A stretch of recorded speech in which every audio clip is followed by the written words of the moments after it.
Daddy, wise tips para sa mga gustong bumili ng kuning fan para sa kanilang mga sasakyan. So, marami naglalabasan sa TikTok pero I doubt kung tatagal na sila katulad nitong nasa front ng aking video. And then, so hi guys, i-share ko lang to aking nabiling dash mount double-headed fan na nabili sa handyman. Ang brand niya is Type S. And actually, ito po ay American brand. Nabili siya sa Costa Mesa, California. At gumagamit siya ng 3M trademark na double-sided na pandikit. So I wanna try this one because I seen a lot of uh, lumalabas sa TikTok, sa marketplace. Pero I doubt kung tatagal na talaga sila. So, medyo okay na rin sa akin ang price. 1.2 naka-sale siya, so 960 na lang. So, kabit natin. So, ito nga pala, ang itsura niyo sa loob. Yan, so makapal ang kable. So, parang medyo matibay ito. Yan, so meron siyang dalawang pindutan. Testingin natin kung gaano siya kalakas at 360 pa lang ikot ng kanyang ah, baka rin pa yung head. And then check natin yung quality. Okay, ang power source nito is pwede siya sa USB port ng inyong mga sasakyan. Ginto.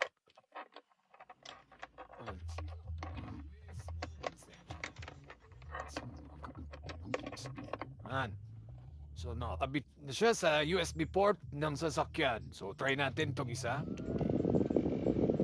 Okay. So tatlong level pala yan. So 1, 2, 3. At meron din siyang pangalawang fan, 2, 3. Yan. So, hindi malakas sila. Malakas sa ina-expect ko. So, I think worth it kung tatagal tong brand na to in the long run. Ito siyang gamitin lalo pagka sa hindi mainit at tagulan na hindi mo kailangan mag-on ng aircon.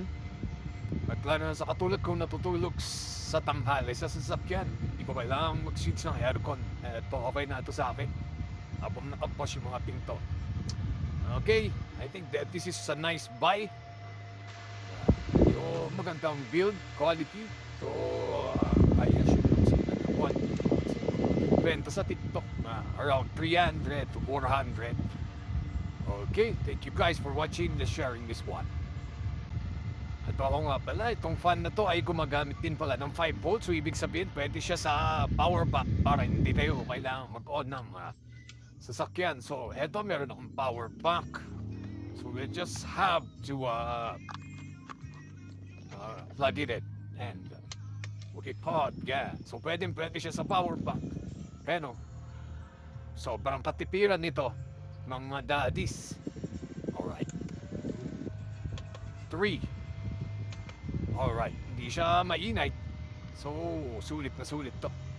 Tsaka naiikot din pala itong mga saan mo gusto. Kanang kaliwa, pwede mo i-share din sa passenger seat mo o kaya pwede sa good to. Alright, nice.